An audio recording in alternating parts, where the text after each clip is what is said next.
All right, I was working with a client, kind of taking a little bit of Mixolydian into our blues. Then some fun started happening, if that's what you think is fun, on our 4-chord, right, using an A Dorian, okay, and sliding into that natural 6, right, which is our major third of the 4 chord, so we kind of get that minor to major sound, right, which is a cool sound. And then the 5 chord, we were adding a melodic minor and still an A,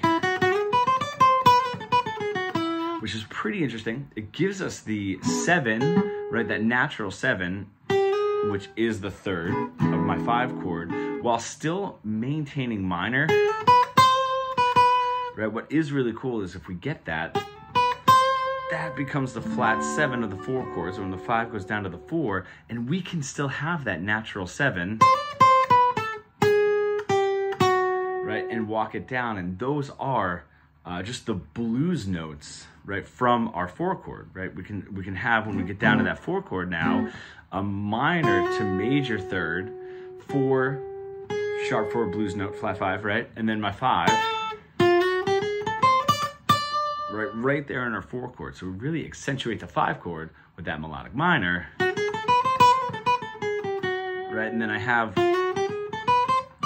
all of those notes to choose from for my 4 chord, and then back to whatever it was that I was doing for my 1.